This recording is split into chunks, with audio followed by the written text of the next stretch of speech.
आज का बाइबल का वचन इब्रानियों के नाम पत्र अध्याय 12 वचन 1 से 4 और मरकुस के अनुसार सुसमाचार अध्याय 5 वचन 21 से 43 तक।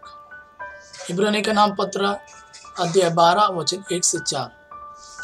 जब विश्वास के साक्षी इतनी बड़ी संख्या में हमारे चारों ओर विद्यमान है, तो हम हर प्रकार की बाधा दूर कर अपने को उलझाने वाले पाप को छोड़कर और ईशा पर अपनी दृष्टि लगाकर धैर्य के साथ उस दौड़ में आगे बढ़ते जाए जिसमें हमारा नाम लिखा गया है।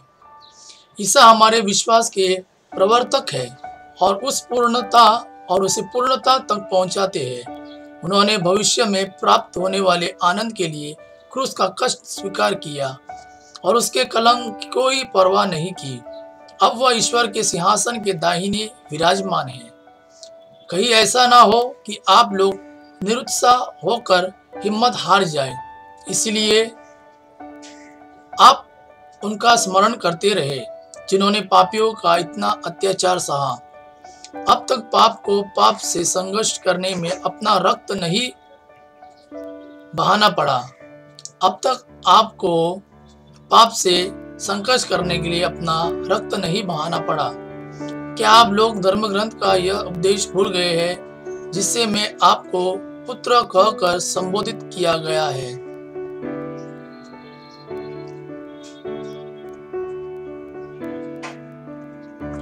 आज का सुसमाचार मरकुस के अनुसार अध्याय 5 वचन 21 से 43 तक।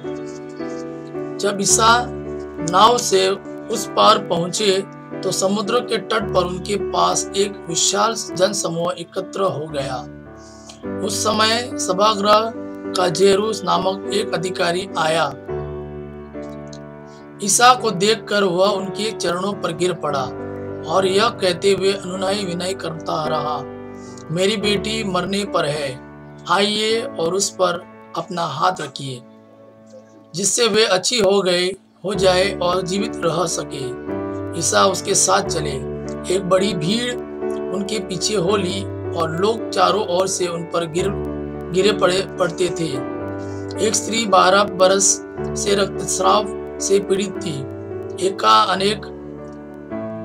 अनेक वेदों के इलाज के कारण उसे बहुत कष्ट सहना पड़ा था और सब कुछ खर्च करने पर भी उसे कोई लाभ नहीं हुआ था, बल्कि वह और भी बीमार हो गई थी। उसने ईसा के विषय में सुना था और भीड़ में पीछे से आकर उनका कपड़ा छू लिया, क्योंकि वह मनी मन कहती थी, यदि मैं उनका कपड़ा पर छूने पाऊं तो अच्छी हो जाऊंगी। उसका रक्तस्राव उसी क्षण सूख गया और उसने अपने शरीर में अनुभव किया कि मेरा रोग दूर हो गया है। ईसा उसी समय जान गए कि उनसे शक्ति निकली है। भीड़ में मुंह मुड़ कर उन्होंने पूछा, किसने मेरा कपड़ा छुआ? उनके शिष्यों ने उनसे कहा, आप देखते ही है कि भीड़ आप पर गिरी पड़ती है, तब भी आप पूछते हैं किसने मेरा स्पर्श किया?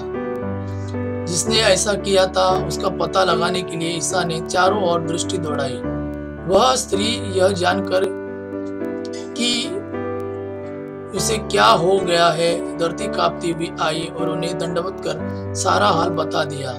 ईसा ने उससे कहा, बेटी, तुम्हारे विश्वास ने तुम्हें चंगा कर दिया है, शांति प्राप्त कर जाओ और अपने रोग से मुक्त रहो। ईसा यह कह रहे थे कि सभागृह के अधिकारी के यहाँ से लोग आए और बोले, आपकी बेटी मर गई है, अब गुरुवार को कष्ट देने की जरूरत ही क्या है?